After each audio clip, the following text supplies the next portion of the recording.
Eu não acredito, um novo confinamento. Eu estou a ver que para o mês de março não vou ter convidado. Eu vou ligar, ele vai aceitar. Estou aqui. Então, como é que estás? Então, eu quarentena outra vez, não é? Este período doido. Tens trabalhado muito? Estás no teu estúdio? Então, mas o teu estúdio... Porquê que não vais para o estúdio? Outro conselho. Epá, prevarica, pá. Não? Ok. Pois é, que eu tinha um convite para ti e se calhar então já não vais aceitar, não é? Opa, estás a ver o meu podcast, não é? Cereja no topo do bolo. Já trouxe aqui uma data de convidado. Opa, tinha pensado que tu se calhar alinhavas para ser meu convidado para março. O que é que me dizes? É que isto tem de ser tudo planeado para resultar. Não? Mas não porquê? Opa, nós pomos máscara, está tudo nice, vai tudo correr bem. Eu estou limpa, eu não tenho saído de casa. Então não alinhas. Está bem, olha, vais ficar para 2022, sei lá. Não te sei garantir assim.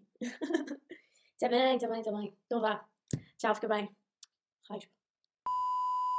One eternity later. Eu estou a desinfetar a casa, mesmo. Estou a pôr álcool por todo o lado. Estou sempre a fazer isto. É assim um ritual meu. Olha, como é que estás? Está tudo bem? Boa. Olha, eu gostava de te convidar para o meu próximo episódio do podcast Cereja no Topo do Bolo. Alinhas? Não é uma boa altura. Ok? Porquê que não é uma boa altura? Fazer à distância não, meu. Olá, eu posso ir ter contigo. Estás com medo? Eu percebo. Ok, então pronto, olha. Fica o convite para depois, tá? Pronto, olha. Obrigada na mesma. Um beijinho. Tchau, beijinho. Eu fui buscar isto. Eventually. Sendo assim, só me resta... Olha, vou aproveitar a minha equipa. Vou perguntar coisas sobre mim, o que é que eles acham. Assim vocês também me ficam a conhecer melhor. E vou responder a algumas das vossas perguntas. Se calhar é isso que eu vou fazer. Por que não? Vamos perceber o que é que o meu pai acha de trabalhar comigo. Porque para quem é novo por aqui, eu sou artista multidisciplinar e neste momento o meu pai e a minha irmã praticamente fazem parte da equipa devido a tudo isto do Covid. E então o meu pai e a minha irmã são como que os meus artesãos, ajudam-me a fabricar alguns dos meus trabalhos, algumas das minhas tapeçarias. E por isso pode ser uma coisa... Aposto que eles têm umas coisas maldosas, umas críticas a fazer sobre mim. Vamos ver. Acho que vai ser interessante. Eu também tenho algumas perguntas que vocês querem saber sobre mim, sobre o meu trabalho, portanto, bora aí, porque pelos vistos ninguém está disponível para fazer este episódio e eu não posso ficar sem publicar, portanto é uma boa oportunidade para vos falar um bocadinho mais do meu trabalho. Também interessa, certo? Pronto. Vamos lá ver. Por isso, sejam bem-vindos ao... Sexto? Já não sei. Sejam bem-vindos ao novo episódio do podcast Cereja no Topo do Bolo e espero que gostem. Fiquem por aqui. Eu trabalhar contigo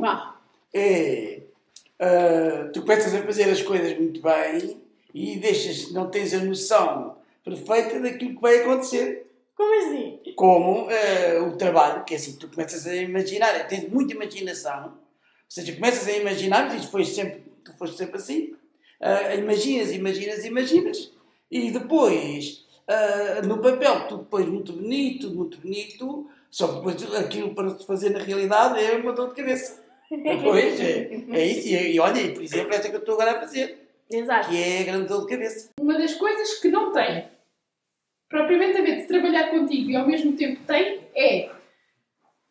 Puxo mais pela minha criatividade, porque eu não sou uma pessoa nada criativa. Boa, isso é muito bom. Nada. Não consigo visualizar assim nada que vá muito além do que é palpável e visível. Essa parte aí é. Do resto, trabalhar contigo, para além disso, é bom. Também temos uma boa relação, nunca me fez grande diferença. Exatamente. Acho que tu aceitas as minhas ideias, assim como eu aceito as tuas. Quando há alguma coisa a falar que a gente não concorda, a gente debate, de uma forma saudável, por isso não vejo nada. Agora, realmente, o que é que me fez desenvolver mais foi mesmo a criatividade. Isso é positivo. E aprendi coisas, eu nunca pensei em aprender reels. Exato. Mas ela já tinha um jeitinho. Olha, o meu pai... O pior da equipa toda é que eu não concordo com tudo. Sou eu que discuto mais. E achas as ideias muito doidas ou o que é que tu achas? trabalhosas. Fica bem, mas não metes o trabalho que dá. É o que eu estava a dizer. Mas... Não, e também é o que faz a diferença do... Eu acho que sim, mas marca a diferença do Marca a resto. diferença. Porque eu tenho noção do trabalho que dá, atenção, eu não tenho tanta noção do tempo, mas tenho noção do trabalho. A questão é que eu não me quero guiar a isso para pensar no trabalho, porque eu acho que o que interessa é o trabalho ficar bom, não interessa tanto o trabalho que dá, pronto, ou seja, não olho para isso. Sim, porque sem trabalho não se vê Olho nada. para a criação, não Sim, olho para tem o que dar tempo. trabalho também. Se for uma coisa fácil, também não. Toda a gente faz, uma das coisas é o... Mas é as voltas que dá. A parte que a Susana também quer muito é fazer A diferença. a diferença. Exato. É destacar os produtos do mercado. E é por isso que eu não olho tanto para o trabalho que dá, olho para a criação, para o melhor que ela pode ficar, Exatamente. não tanto para o resto. Porque é- Eu, por exemplo, há uma coisa que eu nunca perguntei, mas já agora vou perguntar. Tu já viste algum arraial feito assim? Não, por isso é que eu inventei. Pronto. É porque esta diferença do arraial Esta parte aqui é engraçado porque ele fica com dois desenhos. é, Porque de um lado, se a pessoa tens é o arrematar aqui, mas por um lado, se a pessoa quiser, dá para rodar que fica com duas imagens diferentes. Sim, mas Não, o objetivo também é provar e mostrar às pessoas a outra parte do faceta arraial. do arraial. Sim. O arraial tanto pode. Isto na verdade é o que porque ela já tinha dito e tudo, que é muita investigação para chegar a isto. Aquela que é vai muito estar, Exatamente, aquela que trabalho. vai estar a fazer, eu sei que não há. Neste aspecto é que eu fiquei. Não, também não há, Exatamente, aquela que Aquela eu sei que não há. tem sido a experiência de que aquilo que a gente tem tido, que é aquilo que a Susana Através dos gestos. quer com as pesquisas que faz, aquilo que ela quer misturar nos materiais, e depois aquilo que eu tenho ajudado, que é ir à pesquisa, tentar, e depois pôr mão na massa, que é começar a trabalhar, a fazer os testes, e começar a dizer, agora, também aquele produto que estás a fazer, que eu estou a fazer, é um produto que não existe. Esse eu sei que não existe. Porque E mesmo para este já também- não precisam este fazer aquele também- trabalho, que é um Não trabalho duvida. fora, que é completamente fora da Não, o meu artesão normal não aceitaria aquele trabalho. Não, pois. Pronto. Este acho que sim, só que ficava Este sim, mas teria um problema. Sim, Só tinha este ponto. mas com o ponto ao contrário que tinha Não problema. tinha problema, não tinha Não, problema. e esta parte da gente também o desafio foi que a Susana quis que a gente aqui ia fazer, porque a gente também pôde ter, por causa da autonomia, né? Sim, mas vai demorar mais tempo na concretização Foi das para peças. fazer estes testes, porque ao fim e ao cabo foi ela não testes. conseguiria fazer testes e ter estes testes se fosse feito num artesão Mas, por normal. exemplo, aqui assim já dá para ter uma noção da conjugação do ponto, fica muito giro. Fica diferente, é diferente. E também gosto deste lado. É que também gosto deste lado. Não fica Pois é. o arraial Não sei tanto de um até- lado como do outro. Qual dos lados é que gostas mais? Não sei qual das mais. E por isso a Susana veio a este encontro desta pesquisa, desta diferença que ela está, deste teste que ela está a fazer, por toda a gente já gostar a parte de Tardoz também. E por eu própria, aliás, a primeira pessoa que gostou da parte de Tardoz fui eu, e depois foi o Filipe que foi a primeira pessoa que me comprou uma peça em que eu falei do Tardoz. Exatamente. Portanto, e foi aí que eu comecei a perceber, calma, isto também tem potencial, vamos lá trabalhar com as duas coisas. Foi um bocado Juntas, assim, exatamente. Agora estamos a trabalhar com elas, as duas juntas. Exatamente. Por isso é que eu acho que é tão importante testar e investigar e pensar e ter tempo para isso, porque é isso que depois faz com que as obras também sejam muito mais interessantes, porque tentas ir mais longe. Sim, porque é uma das coisas que ninguém se meteria a fazer isso, porque além disso, isso é o tempo que isto impacta, não é? Sim. Porque tem que separar, depois tem que se começar ao contrário, depois tem que se... Tem que Pronto. saber bem como é que Tudo está, isso- se os pontos estão bem E encaixados. dá a oportunidade da gente também, acaba por, como pessoas a gente estamos a fazer estas experiências. Exato. Porque não bateu certo, não está bem, Mas vamos não fazer. Pois, mas a questão aqui foi sempre, eu já tinha artesãos a trabalhar comigo, não é? Só que eu não tinha esta relação com eles, não me permitiam ter esta relação com eles. Eu no máximo via o trabalho a meio, pronto, não via muito. E então eu não tinha a possibilidade de estar com pessoas que trabalhassem comigo estas coisas. Pois porque tu não tinhas, só tinhas acesso Não depois conseguias ter à acesso fase Eu não tinha horária. acesso, exatamente. Então eu tinha de fazer o projetinho todo, até muito mais difícil do que este, com os códigos todos, porque aqui não é preciso. Porque Pois, porque a depende gente tem de um vocês papel. exatamente. E estamos aqui todos juntos. Mas realmente é uma honra ter-vos a trabalhar comigo, porque efetivamente eu consigo testar muito mais coisas com vocês comigo do que com as outras pessoas com quem eu tenho trabalhado. É totalmente Sempre é diferente. Porque a gente aqui Portanto, consegue fazer aquilo e para já fazer aquilo que eles não fazem. E vai-se Sim, batendo sim, ideias sim, também.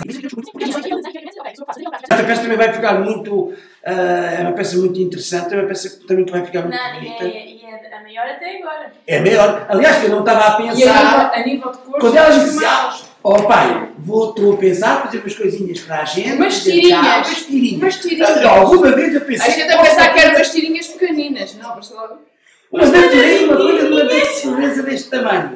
A gente é que não percebeu que a Susana já, ouvindo a Susana, já devia saber que era assim. Eu pelo menos, desde a arquitetura dela, porque já cheguei a ter noitadas diretas porque a ajudá-la Mas isso não é preciso, no projeto. Isso não é preciso ser só da arquitetura, até dela em criança. Havia um caminho mais curto, pois ela ia dar a volta maior. Para chegar ao mesmo sítio. E eu às vezes dizia para ela, mas porquê que foste por aí? Tinhas aqui espaço. Mas ela achava que era por ali. Então, Por isso já vem desde criança. é isso. Portanto, Mas as coisas complicadas já é desde criança. as coisas complicadas, acho piada. São os desafios? É desafios, é sempre. Vejo um desafio para trás. Não é de facilitar. Todos os teus projetos, nenhum é fácil. Mas isso não tem Mesmo desde a faculdade, não era eu dizia-te, Susana, isso é uma loucura, tu estás a pôr. E depois, pronto, é o tal tempo que ela não tinha nunca noção do tempo. Era sempre a dificuldade. Ela ia ao extremo. E tu és ir aos extremos. E depois Essa parte era ir aos vinha extremos. Tu as vais. noitadas todas. E depois chorava, depois punha-se a chorar, porque depois Não a conseguia, coisa não era tinha um esperado. Depois lá tinha que o pai ajudar, porque a trabalhar tinha que ajudar, porque ela não tinha tempo. Por isso já vem de tempo. Já se vai Já é habituando. muito antigo. Já. Sim, só eles é que não sabem. Pronto, ficam a saber. Depois hoje ficaram a saber. Exato. Uma coisa aqui importante de referir também, que é, há uma coisa que eu acho que nestes trabalhos também é interessante, que é tu saberes que estás a construir algo com uma coisa muito maior. Por exemplo, nestas tiras, estás a fazer esta tira, mas Sim, sabes que é para um que é para um projeto projeto grande. muito grande. Então também queres acabar, queres fazer, que é para ver o resultado desse projeto grande. Tudo Que vai ficar, no fim, veres uma parede de 2 por 3 metros com uma tapeçaria, é qualquer coisa, não é? Portanto, também tem essa coisa, Olha, não mas é? até te reformar ainda tens que maturar. E vês A tua irmã pode ouvir eu falar. Isso é que eu estou desgraçado com estas meninas. Não. E já agora, já tenho referido isto em entrevistas, mas pronto, para mim a minha maior inspiração a nível de trabalho é o meu pai. Portanto, ele está... Ei. É verdade, eu já escrevi isso várias Estou vezes. aqui por baixo. Não preciso nada. Eu deixei-vos no Instagram uma caixa de perguntas, no qual vocês fizeram bastantes perguntas, houve bastantes perguntas desta vez, e por isso é que eu pensei que o episódio podia ser assim um bocadinho diferente. E já que é assim uma coisa mais chill sobre o meu trabalho, porque não fazer outra parte daqui do estúdio, casa estúdio, para quem não sabe, e assim uma coisa mais chill, pensei eu. E então eu recolhi aqui algumas perguntas e uma delas achei super engraçada, que é: porquê é que és artista? Que é uma pergunta assim um pouco, sei lá, eu podia dizer, porque desenho desde pequena, e é verdade, porque eu sempre tive esta vontade de desenhar, mas acho que é mais do que isso. Eu acho que além de eu ter tido sempre essa vocação e essa vontade pelo desenho, portanto eu lembro-me desde sempre de desenhar, acho que é algo compulsivo, ou seja, eu sinto a necessidade de criar e quando não crio, acontece muitas vezes eu ficar inquieta, mais deprimida, frustrada até, aborrecida. Portanto, acontece muito. Às vezes nós temos várias fases na criação, não é?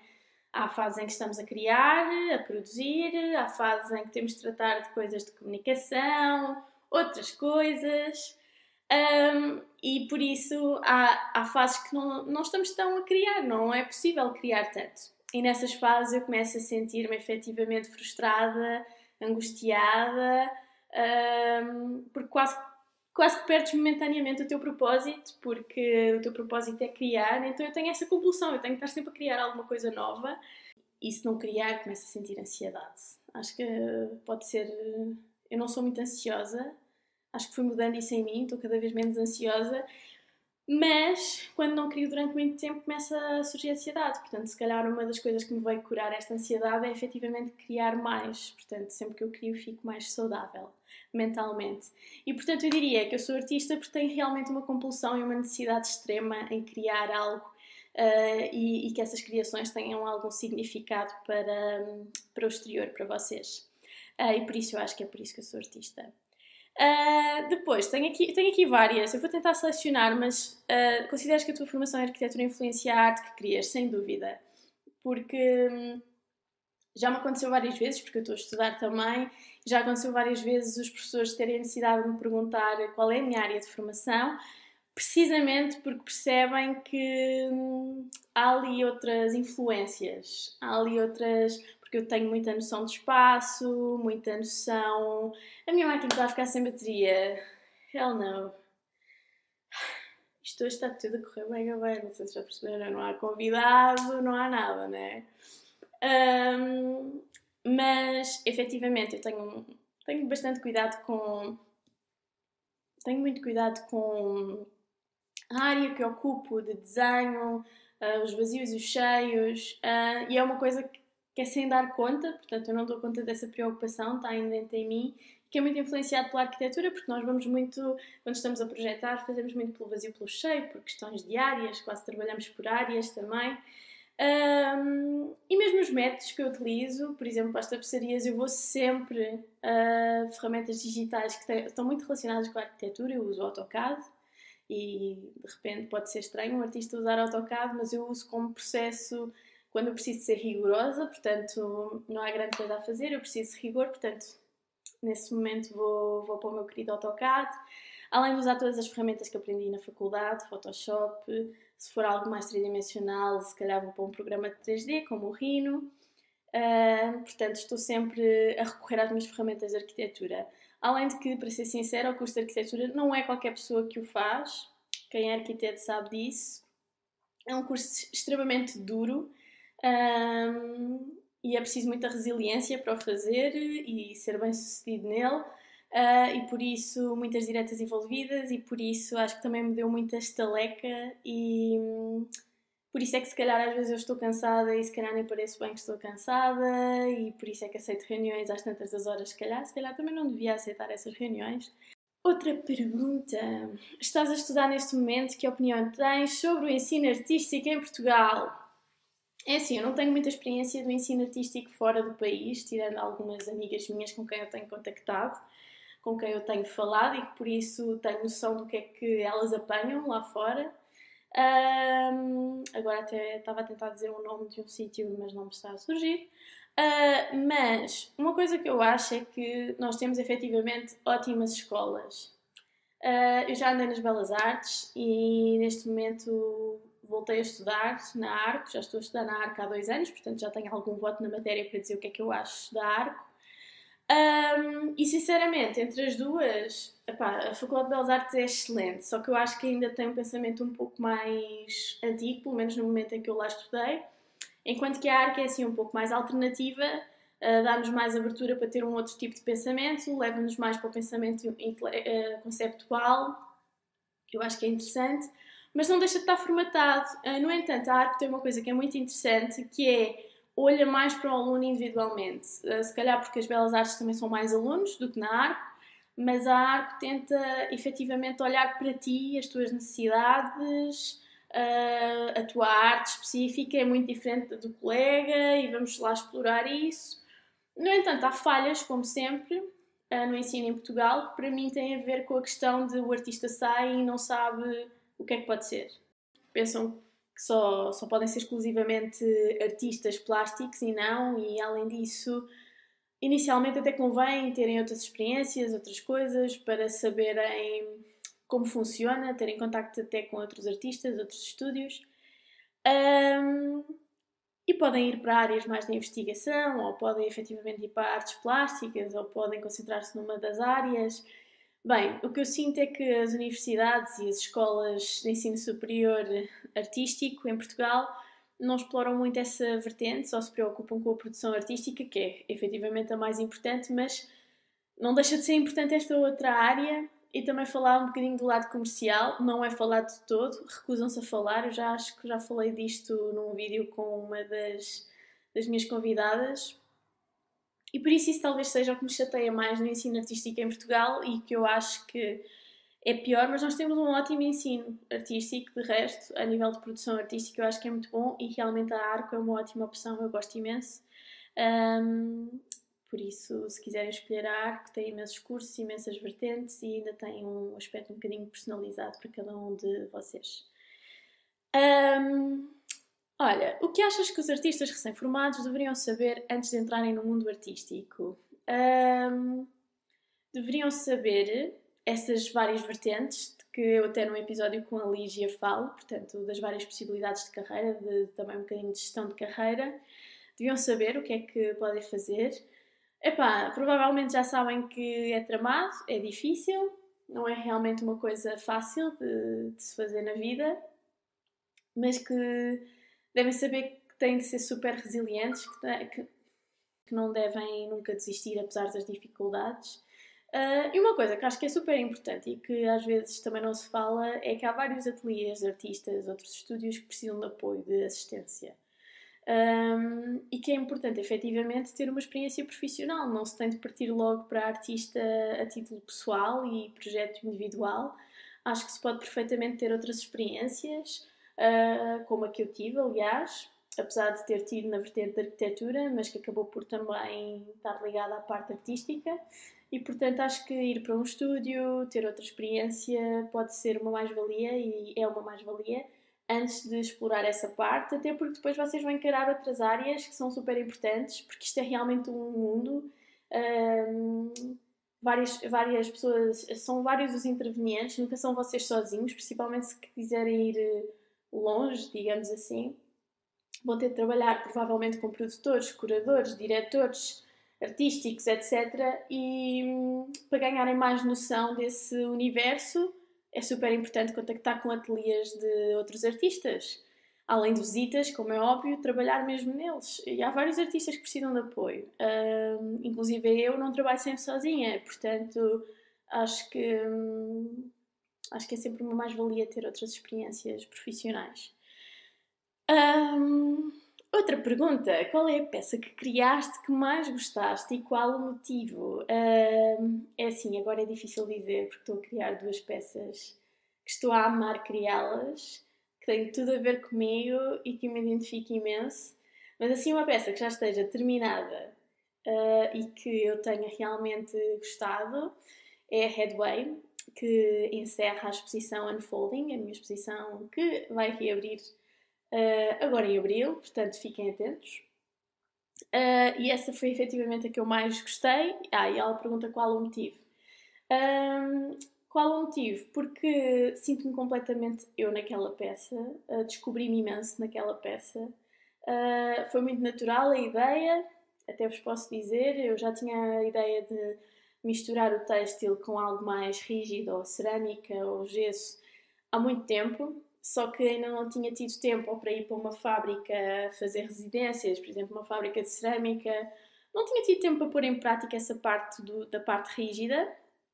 E com a quarentena eu converso imenso com o meu pai, então já tinha mostrado esse desejo, esse gosto de fazer esse mix. E então com a quarentena, com estes confinamentos, que para mim não foi de todo mau, porque efetivamente tive esta ajuda extra, e tive outras oportunidades que se calhar não teria fora do Covid, apesar de que também outras coisas não aconteceram por causa do Covid, como a London Craft Week não aconteceu fisicamente, por exemplo. Mas, enfim, ele depois começou a explorar mais essa vertente, começou a tentar criar esses módulos rígidos. Entretanto, eu comecei a dizer-lhe que medidas é que pretendia, o que é que pretendia.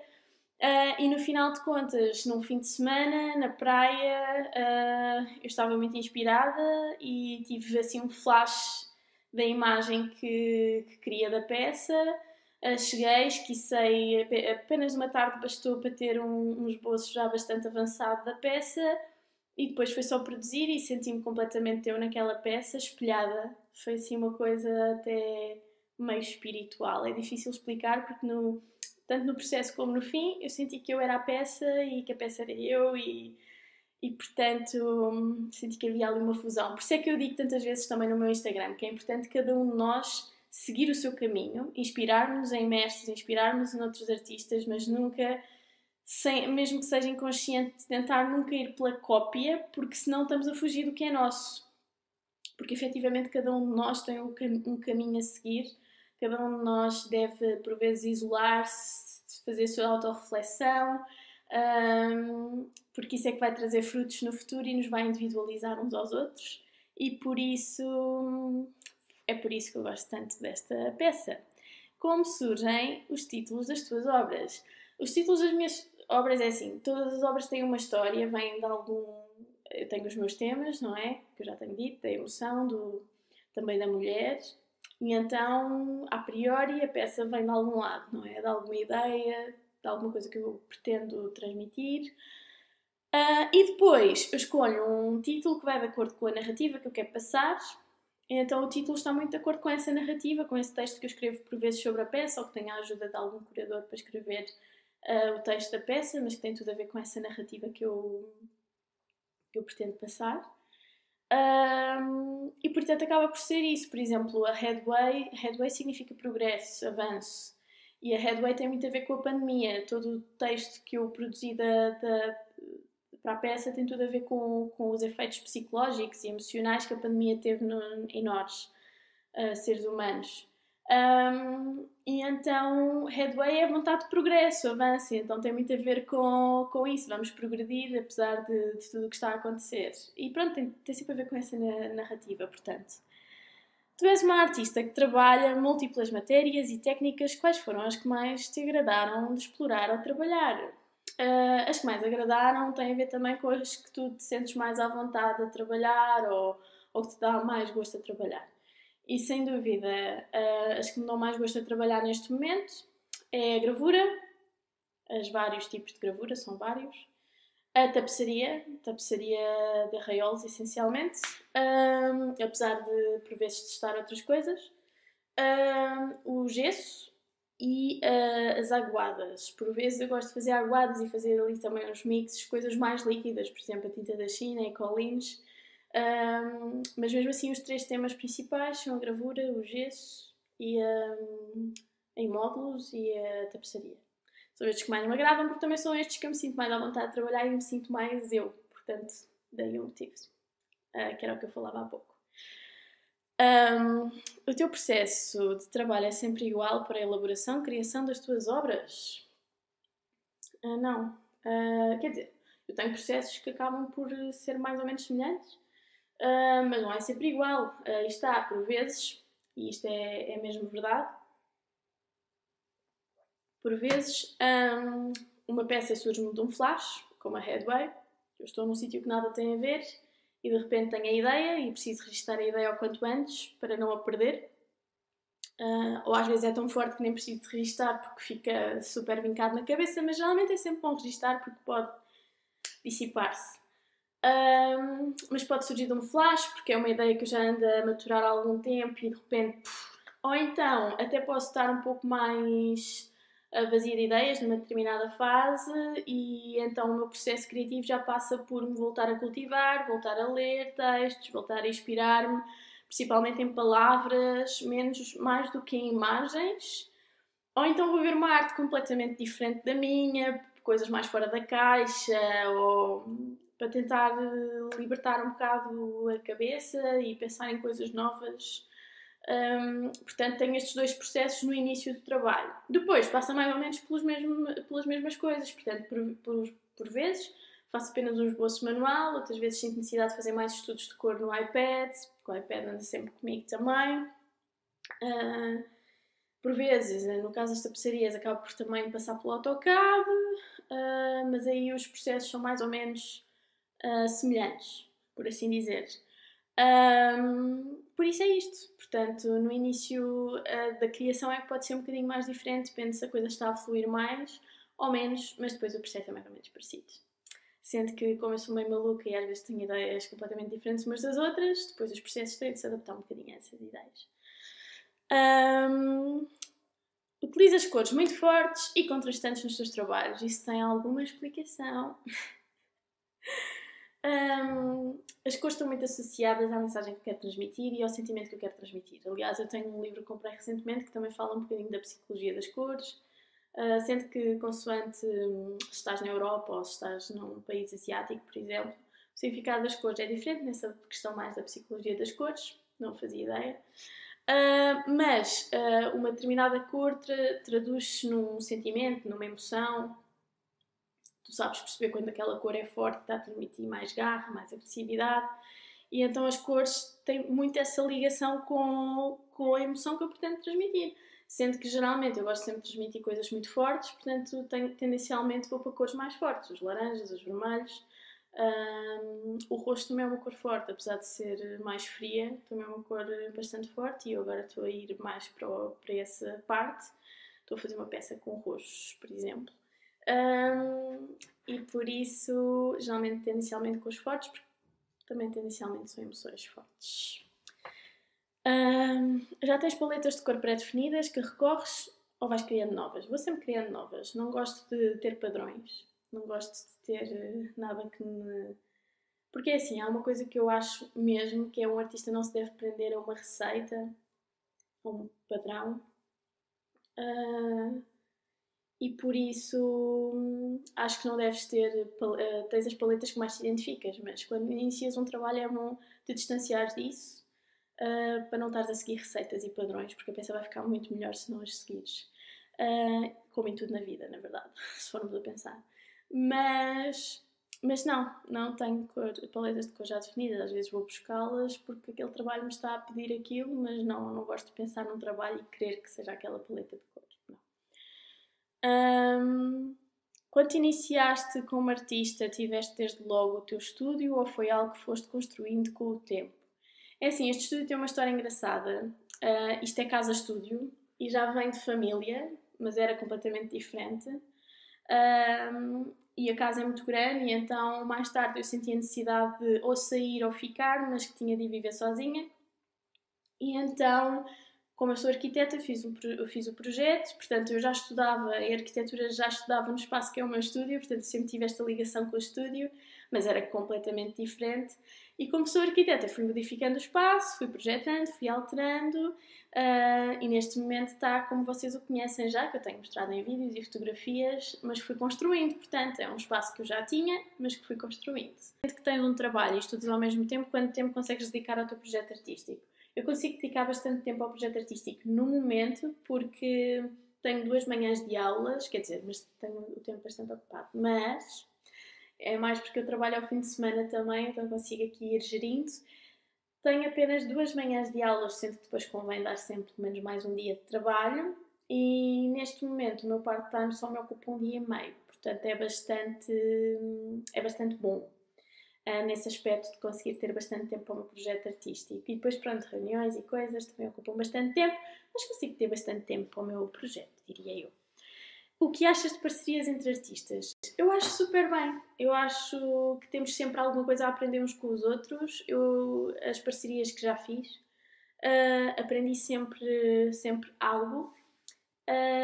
E por isso a resposta é que acho que se deve fazer, principalmente com pessoas que nós sabemos que vamos aprender muito e que também têm algo a retirar de nós.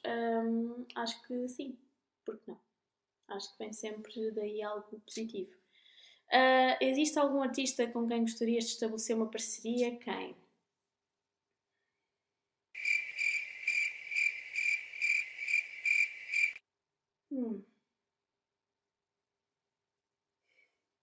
Não me ocorre nenhum nome agora. E se não me ocorre nenhum nome, é porque eu não pensei muito nisso. Provavelmente existe. Mas eu agora não estou... por acaso existe uma senhora que eu agora não me estou a lembrar do nome, porque eu sou péssima com nomes, mas já tem uma certa idade. É uma artista têxtil. E então eu queria aproveitar para colaborar com ela e para trabalhar com ela. Enquanto ela ainda consegue trabalhar, não é? Porque realmente a idade já é bastante. E ela sabe imenso de têxtil. E então fico cheia de vontade de trabalhar com ela. E portanto essa seria uma artista com quem eu gostaria de colaborar. Porque realmente não trabalha as mesmas técnicas têxteis que eu, mas tem umas quantas técnicas que eu gostaria de aprender e trabalhar. Por isso, só que agora não me estou a lembrar do nome. Mas é uma artista, portanto, já com uma certa idade, provavelmente entre os 80 e 90, portanto já tem uma certa idade. Assim, jovem, já não me estou a recordar tão bem, mas tenho feito algumas colaborações. No ano que passou, colaborei em 2 livros de 2 fotógrafas, provavelmente da minha idade, mais ou menos, e gostei muito de colaborar no trabalho delas. Portanto, eu às vezes entro em colaborações. Que ideia tens sobre residências artísticas? Gostavas de participar numa? Gostava imenso. Ainda não aconteceu, porque ainda não surgiu a residência que eu quisesse mesmo fazer, ou a oportunidade para isso, mas acho que é outro sítio onde aprendes imenso e, portanto, eu gostaria muito de fazer uma residência, principalmente em áreas do têxtil. O que ambicionas para a tua carreira enquanto artista nos próximos 2, 3 anos? E é difícil, quer dizer, difícil. Quero que o meu trabalho seja cada vez mais conhecido e que esteja por aí na boca das pessoas e que as pessoas gostem e viver do meu trabalho. Se quiser viver do meu trabalho, conseguir viver dele nos próximos anos a 100%. E por isso diria que esse é o meu objetivo nos 2, 3 anos. Portanto, comunicação e conseguir viver dele. E ser cada vez melhor, como é óbvio. Que novas técnicas gostarias de experimentar? Não faço ideia, no sentido em que estão sempre a surgir técnicas novas para misturar e para aprender, mas mais técnicas têxteis, que venham elas, pelo menos, e mais misturas doidas, que é o que eu gosto, e é isso.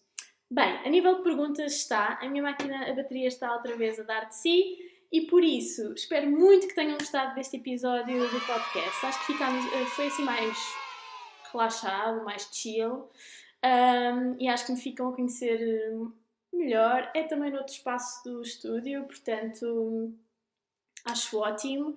Por isso é isto, espero que tenham gostado e até breve.